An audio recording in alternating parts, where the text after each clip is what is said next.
இந்த வீடியோவில் every da Vinci users face பண்ணுற ஒரு பிக்கெஸ்ட் ப்ராப்ளம் என்னென்னா, நம்ம ஆன்லைன்லேருந்து ஒரு ஆடியோ ஆர் ஒரு வீடியோ வந்து டவுன்லோட் பண்ணுவோம். அதை டாவின்சிக்குள்ளே இம்போர்ட் பண்ணும்போது நமக்கு இம்போர்ட்டே ஆகாது. இந்த வீடியோவில் அந்த ப்ராப்ளம் எப்படி சால்வ் பண்ணுறது தான் பார்க்க போகிறோம். ஃபஸ்ட்டு டாவின்சிக்குள்ளே வந்துடுங்க. ரைட் கிளிக் பண்ணி இம்போர்ட் மீடியா கொடுங்க. நான் ஆல்ரெடி ஒரு ஆடியோ வந்து டவுன்லோட் பண்ணி வச்சுருக்கேன் ஆன்லைன்லேருந்து. அதை இப்போ இம்போர்ட் பண்ணுறேன். ஜஸ்ட் ரைட் கிளிக் பண்ணி இம்போர்ட் மீடியா கொடுத்துட்டு இந்த ஏர்டெல் மியூசிக் சொல்லிவிட்டு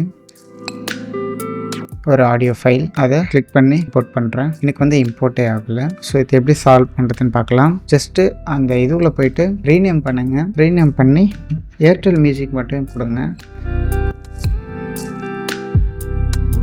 சரி, காப்பி பண்ணிவிட்டு ரீநேம் கொடுத்துட்டு கண்ட்ரோல்.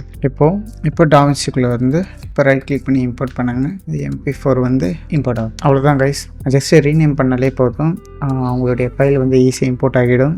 ஸோ உங்களுக்கு வேறு ஏதாவது டவுட் இருந்தால் கமெண்ட்டில் போடுங்க. நம்ம வேறு ஒரு வீடியோவில் பார்க்கலாம். பாய்.